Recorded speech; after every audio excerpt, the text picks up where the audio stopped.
name is Tom Mason. I'm a professor of jazz music at the University of Southern California. And I'm also a player. And I really take a lot of pleasure in what I'm about to share with you today, which is a unique interview that took place with Gary and Pete and Carl and Bill. Now, I've left the last names off, but you'll recognize these people. These are very important musicians here in Los Angeles, and they're going to be talking to you about a wonderful new album that is just now being released, and I think you're going to find yourself really impressed not only with what they have to say, but the music that they're talking about. Thank you. I noticed the three of you guys, there's a remarkable thing. Gary, you're calling this album Beautiful Friendship. And what I sense is that friendships can exist that are musical, they can be social, but when I listen to the three of you guys playing on this album, I understand beautiful friendship because there's a sense of passion in your music that comes through. And is that partially due to the charts that Gary writes, or just the environment that you find yourself working in with him? I mean, what is it that Can I get makes into it? that Please, a little bit? Let please. me tell you, all three of us, and musicians, like us, have one common denominator amongst us. We don't want to sound like anything but what we want to sound like. Okay. No matter what we play, and I know that it's the same way. If I've got to go play, no matter what I'm playing with, it's important to me to play as well as I can play. Because every time you go out and don't do your best, some damn fool has gone and recorded you and is going to play it somewhere. That's the one that's going to get the most airplay. Yeah. I was telling my wife that this morning. I always do my best take on the way home in the car. It's the interviews that are trouble, though. That's what gets you in trouble around the world, Well, now let me ask Gary something, because you write these charts, and I've already told you in private that I notice an influence of Gil Evans in your music, which I wasn't prompted to do that. I just heard various things. When you wrote the arrangements, were you saying to yourself, okay, that's Pete's, no, that's Bill's, no, that's Carl's, no, you know what, I need to have something, I'd like to have a little dialogue going on between Pete and Carl at this point, or Pete and Bill. Was that conscious in your mind, or is that just a matter of having worked with them, having them being part of your band, and then you sit down to write the charts and this is what happens? Sometimes. I think that as we were preparing charts specifically for the album, I knew who was going to be on it. I knew I was fortunate enough to have these guys respect me enough to want to play as the soloist with the band. And I would write things with Pete in mind or with Carl in mind. Other charts, though, I had them, wrote for them in a different sense. Because my idealized sound of a tenor sax is Pete Christlieb, so even when I was not writing for him specifically, I'd write with that sound in mind. Same thing with Bill and Carl. Now, you guys, the charts, they obviously work, because I've heard the recording and it's pretty astounding. But how did you feel, playing this chart with Gary's band?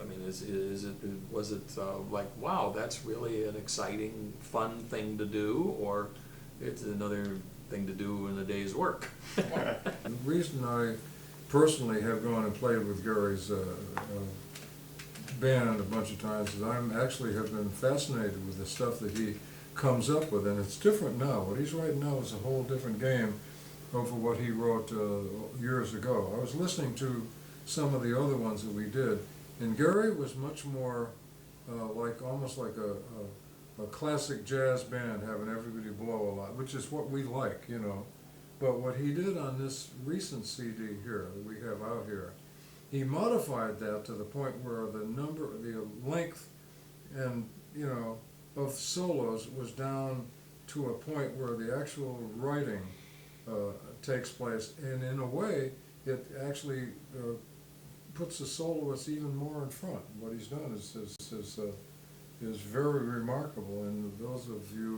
who pick this up and check it out will find that out. Well, you know, the writing, you know, when you're writing for featuring 3 people like this, I mean, it was before just 2, and they added me.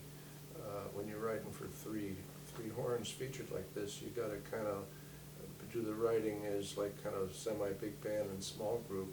Right. And like you featured the 3 horns and then the ensemble, and so that takes a little, you know, planning in front as to, you know, how to approach the writing. So you have to be able to write small group and big band, which is, you know, takes a little more craftsmanship. Players each of you were influenced by.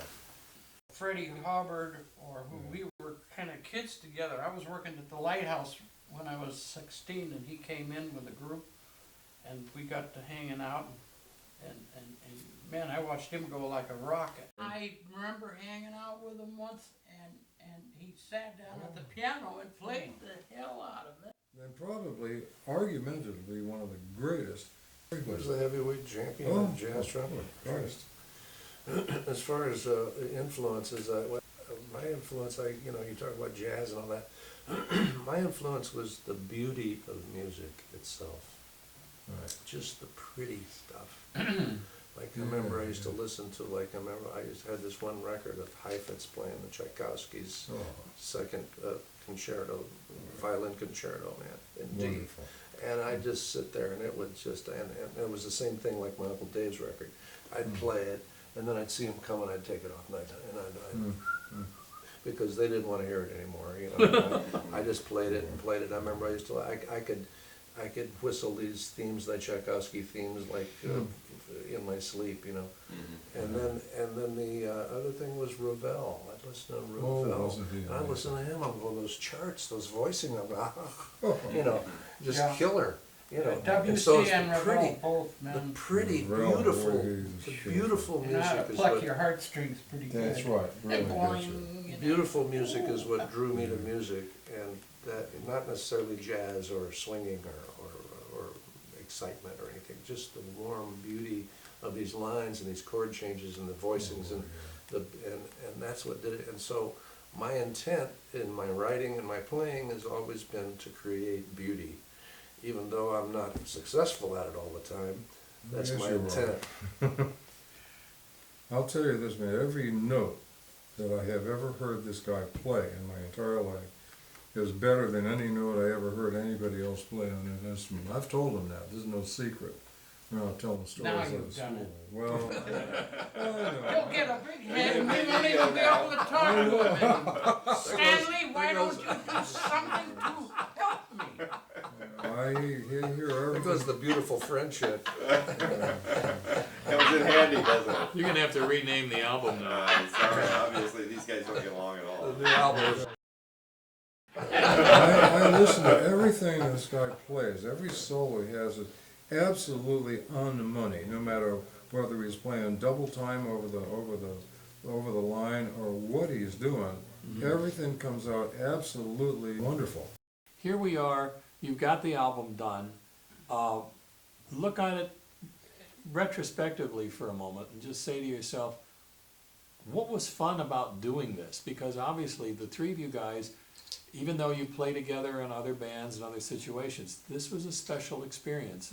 Bill, what do you remember? What do you recall that says, you know, I really enjoyed this? Well, I'll tell you what, because we have the new technology to do stuff, what Gary did is he went in with the band, and I went to a lot of the sessions, you know, to hear him put down a band, and Gary was very, you know, up close and personal, I guess is a good word, as to put the thing together. He had everything right to start with before we went in and overdubbed solos that we had done, you know, and in those he would have it, we went in and played them, and we pretty much accepted what we liked and let Gary know about that, you know, and of course that kind of input, you know, is important if you're somebody, you know, watching your player going and doing an overdub or anything like that, we gotta be happy with what we do, I think, you know. And, I have to say that, I, slid under the tag pretty well, as we all did. And of course, these guys over here just, killed everything, you know. Well, Carl, would you concur with that? I mean, that you look back on that, on the sessions and, I mean, we have our roles to play, and we have to be happy with what we did, which is what our responsibility is to do. I was happy, you know, of course, we overdubbed it, so we didn't just knock it out that day, you know, how you are that day, you know. I like being able to do the solos later because it's more of a personal thing, and you know, and you get your mind swept up in the charts and the ensembles and all that. Where our role was to not, the ensembles had nothing to do with us really. I mean, we were the what would you say, the Featured the solos. flowers, Featured. Yeah, the flowers in the garden, or the yeah, something, you know, we're the soloists, so we weren't like into the ensembles as far as the charts. Of course, the charts have to inspire you into something, so what good solos we got, well, the changes and the writing, of course, influences us, you know, and if we did a good job, that comes from good writing and good musical choice, which is, you know, he picked, you know, the Bill Evans tune and the waltz. Walter Debbie. the Waltz for Debbie, and then the film composition, and you know, the picking of the material. sure. Well- And two charts, I might add, by, of tunes Oh, written right, by yeah. Carl Saunders. Yeah, Yeah. right, yeah, a couple of my tunes and that Pete did a beautiful job on. Well, Pete, how about your thoughts on this? We try to do it first or second take. You know, because you know what happens when you start doing things over and over and over again. You do lose the will to go on. Yeah, they You do. get rehearsed. Yeah. Right. You know, when it comes to what's supposed to happen on the spur of the moment is now old news, and you want to switch the channel and watch something else. And I have to say, I knew this already, but I found in the process, these are all first take guys. One or two takes of the solos are just, and it was hard to pick between the first and second take because everything sounded good. But I had a call one day, and it was the Steely Dan guys, and I went to the studio, and I never met these guys, and I don't know who they were, or I had no idea what there was, but they were the kind of, this album was an album that was one of their big sellers. It was called Asia, and I played on this tune, and they said, they played the tune for me first, and it was like Deacon Blue. And that was learn to work a saxophone, play what I feel, drink Scotch whiskey all night long, and die behind the wheel. And I thought they were talking about my life story. So it was easy. I had one take, and that was done, you know. Jesus. I was done, one take. And next thing you know it, they had such pull. It was on the radio. You know, you really have done something when you can hear yourself in every airport bathroom in the. Yeah, that's right, man. Well, there were some woodwind things too that I missed. I don't know. You missed the chance to play clarinet. Well, Mr. Squeaky? didn't bother me. Yeah, it didn't bother me too much to just play the clarinet. Although sometimes you just have to play the clarinet. And like I had that old joke. It's like trying to play the clarinet. It's like trying to change a fan belt in a car while it's running. Oh, good. But that was super sax. The first rehearsal was super sax for me. What happened to, remember the last album that we did before this? Kindred I Spirits. had done a solo on something, and I'm out in my car, getting ready to drive away, and Gary walks out and says, Bill, Yeah. we've had a problem. He says, the solo you just did, it got erased. Can you come back and do it again? And He said, "Thank God." Where's that So razor? long, sucker. Where's that razor blade when you need it? I remember that. Nice, and okay, a little bit. Well, all right, now, are you looking forward to the next? Oh, Go sure, I mean, this is what we do, we play, you know, and if there's gonna be another album, we'll just jump right in, you know? I think we're the last of the Mohegans here. Mm-hmm. People complain about the gray hairs and the jazz crowds and all that, but I disagree. You know, because when I travel around, you know, I see all these high schools that have jazz programs and these colleges that have jazz programs. They're everywhere, Sure. and all these jazz kids in school, these little kids that are looking for good notes and stuff, they're going to end up selling insurance and working in a bakery and not being jazz players, of course, but they're gonna like jazz. They're gonna be the people that like jazz. Yeah. Those are the people we need. In other words, the audience. So all these jazz programs in these schools Sure. are people that are coming up. They're not gonna be jazz musicians. No. They may not be musicians, but they got that. They were in jazz band when they were a kid, and they liked jazz. And they were listening to Stan Kenton's band, and they were listening to Herbie Hancock, and they were listening to, you know, Chet Baker and the jazz people, Freddie Hubbard and stuff, and so Sure. they're familiar with it. And then when they see the word jazz at a club, they'll say, "Honey, let's go." You know, so I think there is a future in jazz. I mean, people are very down and depressed about the state of jazz and the future of it, but I think there's a future in jazz. Of course, I'm looking at it in a positive way, but I think it's true. That's right. Yeah. Well, Yeah. you know what? I think we've had a really, really informative session here. I And too. I want to thank Gary for putting a band together that brings together people like Pete and Bill and Carl and gives them an opportunity to express something inside that doesn't get out unless we're in an environment that Yeah. is conducive to this. And I want to thank you guys for being who you are and doing what you do, and I hope you will continue to do it for years to come. Thank you. You're welcome. Thank you. Thank you. Why, are we getting a little too raunchy for the? Well, there you go.